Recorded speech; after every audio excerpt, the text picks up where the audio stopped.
پہ کوئی خیال پڑھے تو یہاں سے پکڑ کے اتار لو.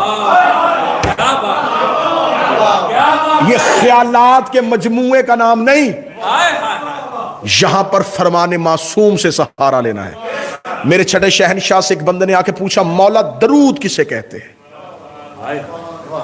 مولا نے فرمایا درود ہے اصل میں خالق سے فیض لینے کا نام. سنیے گا سمجھیے گا، بول پڑیں گے تو نتیجہ ضائع ہو جائے گا، کیونکہ انسان جب بولتا ہے تو دماغ کام نہیں کر رہا ہوتا. لہٰذا تھوڑی دیر کے لیے بالکل سکوت اختیار کیجئے گا، لیکن جملہ وصول کیجئے گا. اصل درود کیا ہے؟ فرمایا خدا کہہ رہا تم پڑھو. ہم نے کہا تو پڑھ. درود وہ چیک پوائنٹ ہے جہاں خدا فیض پہنچاتا ہے، مخلوق لیتی ہے. تو جب وہ پہنچا رہا ہوتا ہے تو وہ انہیں وسیلہ سمجھ کے انہیں مان رہا ہوتا ہے. جب ہم لے رہے ہوتے ہیں تو ہم انہیں وسیلہ سمجھ کے ان سے فیض لے رہے ہوتے ہیں. اصل میں اس کا یہاں آنا اور ہمارا یہاں تک جانا، اسے درود کہتے ہیں. پوری دنیا ڈیمانڈ اینڈ سپلائی پہ ہے، لینا اور دینا، اس سے کہ باہر کچھ ہے ہی نہیں. خدا نے دینا ہے، ہم نے لینا ہے. جہاں جا کے یہ کاروبار ہوتا ہے اس جگہ کو درود کہتے ہیں. اب اس جگہ کو اس نے کھول دیا، اس نے کہا میں بھی محمد و آل محمد کو دیتا ہوں. ہم نے کہا ہم بھی انہی سے لیتے ہیں، لہٰذا ہم نے بھی اسے مان لیا، اس نے بھی انہیں مان لیا. اس ماننے کو درود کہتے ہیں. ہم نے بھی مانا کہ تو انہیں دے گا اور ہم یہاں سے لیں گے. اللہم صلی علی، یہ ہے درود کا پہلا حصہ. ہم نے کہا اللہم صلی علی تو ہم یہاں سے ادھر پہنچے. اسے کہا صلو علیہ تو وہاں سے ادھر آیا. اب یہاں پر کسی امام کا وجود ضروری ہے. جب تک وہ امام نہیں ہوگا تو فیض نہیں پہنچ سکتا. فیض کیسے پہنچے گا؟ لہٰذا ضرورت ہے خدا کی اور مخلوق دونوں کی مشترکہ کہ زمین پر ایک الہی نمائندہ موجود ہو. اب دوسرا حصہ میں نے مکمل کر لیا، تیسرے حصے پہ آنے لگا ہوں. اب امام بنائے گا کون؟ خدا نے یہ کام مخلوق کو دیا ہی نہیں. اگر تم اپنی مرضی کا امام بناؤ گے تو اس کے پاس یہ اختیار کیسے آئے گا کہ وہ اللہ سے نعمتیں لے گا؟ لہٰذا اب خدا نے کہا کہ کیونکہ ہدایت پہنچانا میری ذمہ داری ہے تو ہادی بنانا بھی میری ذمہ داری ہے. مجھے پتا ہے کہ میں نے ہدایت کیسے پہنچانی ہے، تو اس لیے میں نے ہادی بنایا. اب ہمارے ہاں 12 آئمہ ہیں اور یہ میرے مذہب کی سچائی ہے. جو 11 کو امام نہیں کہتے وہ 12ویں کو امام کہتے ہیں. کوئی حضرت مہدی نہیں کہتا، مہدی رضی اللہ نہیں کہتا، علی رضی اللہ، حسن رضی اللہ، حسین رضی اللہ، امام مہدی علیہ السلام.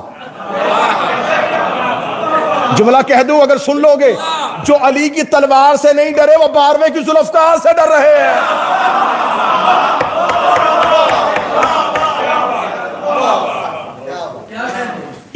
یہ ہے 12ویں کی ذوالفقار. چھٹے شہنشاہ کا ایک نوکر تھا، اس کا نام تھا حشام. میرے مولا اس کے شاگرد رکھتے تھے. اس دور میں ایک بہت بڑا مناظر مشہور ہوا، عمر بن عبیدہ. بڑا مشہور ہو گیا جی، یہ اتنی بہتر دلیل دیتا کہ کوئی اس کے سامنے منہ ہی نہیں کھولتا. عمر بن عبیدہ نے چھٹے امام کے دور میں یہ عقیدہ پھیلا دیا کہ زمین پہ امام کی ضرورت نہیں ہے، ضرورت ہی نہیں ہے امام کی. اور اس نے اپنے اس دعوے پہ دلیل کیا دی؟ اس نے کہا دیکھو نبی ختم ہو گئے، نبوت کا سلسلہ رک گیا اور خدا نے آخری آیت بھیج دی الیوم اکملت لکم دینکم، میں نے اپنا دین مکمل کر دیا. جب خدا نے دین مکمل کر دیا، نبی بھی مکمل کر دیے، تو اب امام کی کیا ضرورت ہے؟ جب دین مکمل ہی ہو گیا تو امام کون سا دین لے کے آئے گا؟ لہٰذا اس کی اس دلیل پہ لوگ منحرف ہو گئے اور اس کے عقیدے کے قائل ہونے شروع ہو گئے. اب عمر بن عبیدہ جو تھا اس کا یہ فاسق عقیدہ مشہور ہونا شروع ہو گیا. اس نے امام صادق کو مناظرے کا چیلنج کر دیا. اب امام خود اس کے سامنے جاتے تو یہ امامت کی توہین تھی. امام نے کہا حشام اس سے مناظرہ کر کے. حشام گیا اور حشام نے جا کے اس سے کہا کہ مناظرہ کرتا ہوں، بتا. اس نے کہا تو مجھے بتا کہ زمین پہ امام کی ضرورت کیسے ہے. میں چھٹے امام کا دور پڑھ رہا ہوں. جب اس نے کہا زمین پہ امام کی ضرورت کیسے ہے، ہشام نے کوئی کتاب نہیں اٹھائی، قرآن کی کوئی آیت، دلیلیں تھیں ہشام کے پاس. ہشام نے اگلے ہی لمحے فوراً سوال کیا. ہشام نے کہا میرا سوال کا جواب دے. تیرے جسم میں آنکھیں ہیں؟ اس نے کہا ہے. کان ہیں؟ زبان ہے؟ ہاں بالکل ہے. ہاتھ ہے. پاؤں ہے. ان سے کرتا کیا ہے؟ عمر بن عبیدہ نے کہا آنکھوں سے دیکھتا ہوں، کانوں سے سنتا ہوں، زبان سے چکھتا ہوں، ناک سے سونگھتا ہوں، ہاتھ سے چھوتا ہوں، پاؤں سے چلتا. اس کا یہ تیرے جسم کے جتنے بھی اعضاء یہ کام کر رہے ہیں، ان سے یہ کام کرواتا کون ہے؟ آنکھ اپنی مرضی سے ہلتی ہے؟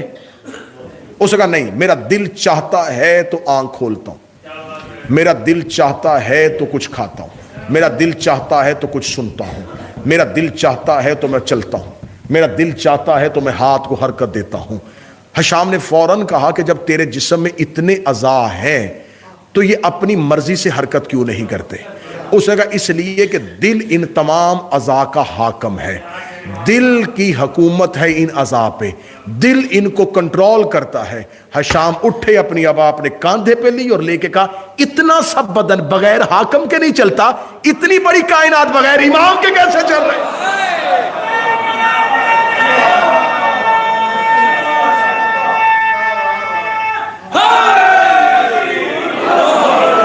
ہشام نے کہا جیسے تیرے جسم کے اعضاء ہیں ویسے ہی کائنات میں سورج، چاند، زمین، آسمان، بادل ہیں.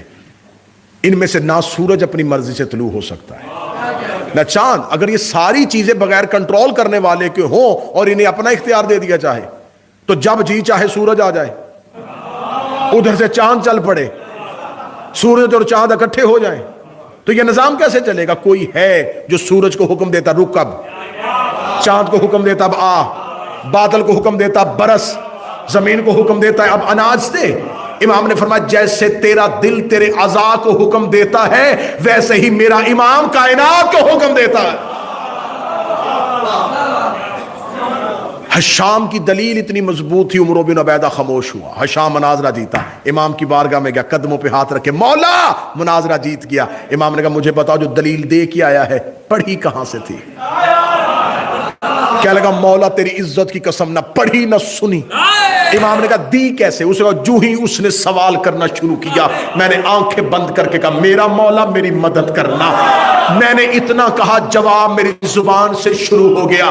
امام نے کہا قسم ہے اس پروردگار کی جسے مجھے سچا امام بنایا ہے، جو ہی تو نے مجھے پکارا تھا روح القدس نے یہ جواب تیری زبان پہ ایسے جاری کیا جیسے خدا نے قرآن میں توحید کے منکروں کو جواب دیا.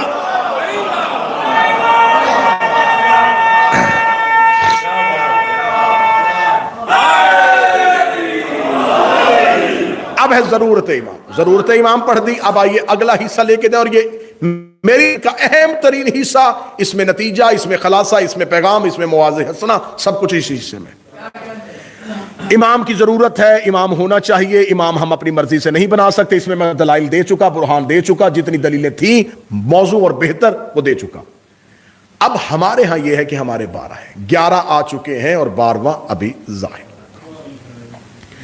اس عقیدے کو اتنا زیادہ کنفیوز کیا گیا، اس عقیدے کو اتنا زیادہ بدل دیا گیا کہ اب اس عقیدے پہ ایک جگہ پہ قائم ہونا بڑا مشکل ہو گیا ہے.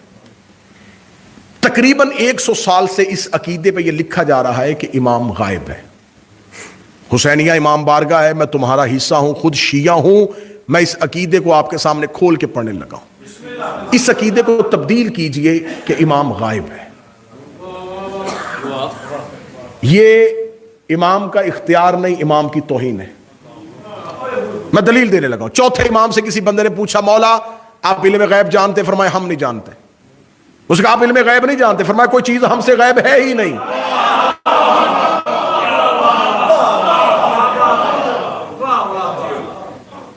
اگر پاکستان کے تعلیمی نصاب کو آپ نے دیکھا ہوا ہے تو انگلش تعلیمی نصاب میں بھی یہ ہوتا ہے متضادات، اپوزٹ. دن، سورج، مشرق، حاضر، غائب. غائب جو ہے وہ حاضر کا متضاد ہے. جو چیز غائب ہوتی ہے وہ حاضر نہیں ہوتی. لفظ بڑا بہترین دینے لگا ہوں، بڑا ہی بہترین دینے لگا ہوں، اس کو وصول کیجئے گا۔ امام کا حضور ہو چکا ہے، ظہور باقی ہے۔ امام حاضر ہے، ظاہر نہیں۔ ایک عقیدہ یہ رکھنا ہے آج کے بعد، یہ نہیں کہنا کہ ہمارا امام غائب ہے۔ امام حاضر ہے، ابھی ظاہر نہیں۔ جیسے 13 رجب کو علی ظاہر ہوئے تھے پہلے سے، 17 ربیع الاول کو رسول ظاہر ہوئے تھے، 3 شعبان کو حسین ظاہر ہوئے، ان کا ظہور باقی ہوتا ہے، حضور موجود ہے۔ اگر وہ حاضر نہیں تو ہماری دعائیں کون سنتا ہے؟ حاضر نہیں تو نظام کائنات کون چلا رہا ہے؟ لہٰذا یہ عقیدہ تبدیل کہ امام حاضر نہیں، حضور ان کا ہے، ظہور نہیں۔ پھر آپ یہ کہتے ہیں کہ جی کتابوں میں لفظ غائب نہیں ہے، غیبت ہے۔ غائب اور غیبت میں بڑا فرق ہوتا ہے، اور یہ غیبت بھی ان کی طرف سے نہیں، ہماری طرف سے۔ غیبت کا پردہ ان کے چہرے پہ نہیں، ہماری آنکھوں پہ ہے۔ یہ کہہ دینا کہ امام ابھی موجود نہیں ہے، امام ابھی آئے نہیں ہے، امام ہے نہیں۔ اب ہم سے جواب پوچھنے والے ہمارے عقیدے کے کہتے تمہارا امام ہے تو وہ سامنے کیوں نہیں آتا؟ اس امام کا کیا فائدہ جس سے سوال ہی کوئی نہ پوچھا جا سکے؟ اس امام کا کیا فائدہ جس سے بات ہی نہ کی جا سکے؟ جب نبی نے مکہ چھوڑا، ہجرت کی، تو رسول سیدھا مدینے نہیں آئے۔ شیعہ سنی تمام کتابیں کہتی ہیں رسول پہلے غار میں رکے، جس کا نام غار ثور۔ جو مکے کے مشرک تعاقب کر رہے تھے، وہ تعاقب کرتے کرتے غار کے دہانے پہ پہنچے۔ جب وہ غار کے بالکل منہ پہ پہنچے تو خدا نے قدرت کے ساتھ وہاں پر ایک بیری کا درخت پیدا کیا، مکڑی نے جالا بن دیا، کبوتری نے گھونسلے میں انڈے رکھ دیے۔ مشرک جب پہنچے، انہوں نے وہ 3 چیزیں دیکھی، انہیں یقین ہو گیا اس میں محمد نہیں۔ کیوں؟ انہوں نے کہا اتنی جلدی بیری کا درخت، مکڑی کا جالا، کبوتری کے انڈے، یہ اس بات کی دلیل ہے اس کے اندر کوئی نہیں۔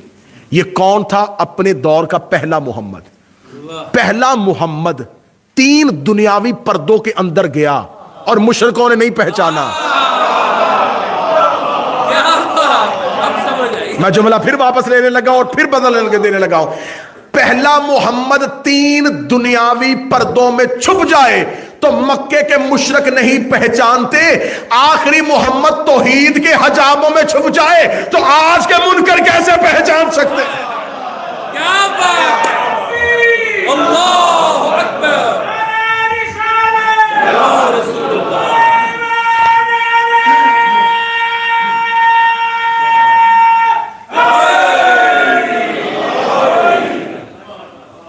امام کا حاضر ہے، حضور ہے، ہماری مجلسوں میں آتے ہیں، ہمارے گھروں میں آتے ہیں، شب جمعہ قبر حسین پہ ہوتے ہیں، جمعہ نجف ہوتے ہیں، بیت اللہ کا طواف کرتے ہیں، مسجد جمکران میں آتے ہیں، مسجد سہلا میں ہوتے ہیں۔ تو اگر وہ غائب ہے تو ان جگہوں پہ کون آ رہا ہے؟ اس کا مطلب ہے کہ امام کا حضور حاضر ہیں، ظاہر نہیں۔ ہم ان کا حضور نہیں مانگتے، بولے میرے ساتھ، ہم ان کا ظہور مانگتے ہیں کہ وہ ظہور ہو جائے۔ اب ظہور میں تاخیر کیا ہے؟ اب آئیے اس اہم حصے کی طرف چلتے ہیں۔ اب ایک عقیدہ اور میرے بچوں کو رٹا دیا گیا اور 98% شیعہ اس عقیدے پہ آ کے قائم ہو گئے کہ بس وہ آئیں گے، اور جب وہ آئیں گے اس وقت کا بھی کسی کو نہیں پتا، اور ان کے آنے سے پہلے ہم ان سے ملاقات بھی نہیں کر سکتے اور اس امام تک پہنچ بھی نہیں سکتے، امام کو دیکھ بھی نہیں سکتے۔ آقا تقی بہلول کا ایک بڑا خوبصورت جملہ ہے، وہ یہ کہتے ہیں کہ اس آج کے دور کے شیعہ نے امام کو دیکھنا اہم سمجھ لیا ہے۔ انہوں نے کہا تمہیں امام کو دیکھنا زیادہ اہم نہیں، زیادہ اہم یہ ہے کہ وہ تمہیں دیکھے۔ ہائے ہائے ہائے! اور انہوں نے جو نجف بھائی اگلا جملہ کہا، اس اگلے جملے نے آپ کے عقیدے مضبوط کر دینے ہیں۔ اس کا بہت سے لوگ مدینے میں علی کو دیکھ رہے تھے اور علی انہیں دیکھ ہی نہیں رہے تھے۔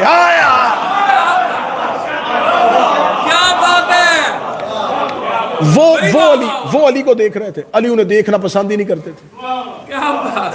تو کیا وہ جو اتنے لوگ مولا علی کو گزرتے ہوئے دیکھ رہے تھے، کیا ان کا دیکھنا ان کے لیے کوئی بہت بڑا نام ہو گیا؟ وہ دیکھ رہے تھے اور علی انہیں دیکھنا پسند ہی نہیں کرتے تھے. زیادہ اہم یہ نہیں ہے کہ تم امام کو دیکھو, زیادہ اہم یہ ہے کہ وہ تمہیں دیکھیں. زیادہ اہم یہ نہیں ہے کہ تم ان سے ملو, زیادہ اہم یہ ہے وہ تم سے ملے. اب یہ ملاقات کیسے ممکن ہے؟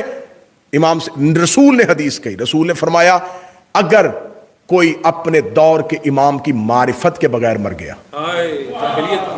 جہالت کی نہیں جہلیت کی, کیونکہ جہالت نقص نہیں ہے, ہم میں سے ہر کوئی جاہل ہے. مجھے تقریر کرنی آتی ہے, مجھے میڈیکل کا نہیں پتا. آپ میں سے ہر کوئی اپنے اپنے فن کا عالم ہے اور دوسرے فن کا جاہل ہے. جہالت نقص نہیں ہے, جہالت ہونا کوئی کمزوری نہیں ہے, جہلیت ہونا کمزوری ہے. جہالت اور جہلیت میں فرق کیا ہے؟ کسی چیز کا علم نہ ہو یہ جہالت ہے, کوئی چیز سامنے ہو اور بندہ اس کا علم نہ رکھے یہ جہلیت ہے. رسول کے زمین پہ اترنے سے پہلے جہالت کا زمانہ نہیں تھا, جہلیت کا زمانہ تھا. اللہ تھا وہ مان نہیں رہے تھے, رسول ان میں موجود تھا وہ مان نہیں رہے تھے. تو رسول نے فرمایا اگر تم نے اپنے وقت کے امام کی, یہ نہیں کہا محبت نہ کی, معرفت نہ کی. معرفت جاننے کو نہیں کہتے, پہچاننے کو کہتے. جاننا اور ہے, پہچاننا اور ہے. ساری دنیا علی کو جانتی ہے. نہیں لفظ واپس کرو, اچھا کر کے دیتا ہوں. سارے مسلمان مانتے ہیں علی فاتح خیبر ہے, سارے مسلمان مانتے ہیں علی فاتح بدر ہے, سارے مسلمان مانتے ہیں علی فاتح احد ہے, سارے مسلمان مانتے ہیں کہ علی پہلا نوازی ہے, سارے مسلمان مانتے ہیں کہ علی مولود کعبہ ہے. یہ جاننا کافی نہیں, علی ولی اللہ یہ پہچاننا ہے. فاتح خیبر ہے یہ جاننا ہے, ولایت علی پہچاننا ہے, سیدہ خاتون جنت ہے یہ جاننا ہے, فدق بی بی کا حق ہے یہ پہچاننا ہے. حکم جاننے کا نہیں, حکم پہچاننے کا. جاننا اور ہے, پہچاننا اور ہے. میرا خیال ہے کہ میں نے اتنی اچھی دلیل دے دی تھی کہ 100% مجمع کو سمجھ آنا چاہیے تھا, لیکن 15% مجمع ابھی بھی چپ ہے. میں ان کے لیے اب اس سے بڑی دلیل دینے لگا ہوں. 9 لاکھ حسین کو جان رہے تھے, 72 پہچان رہے ہیں.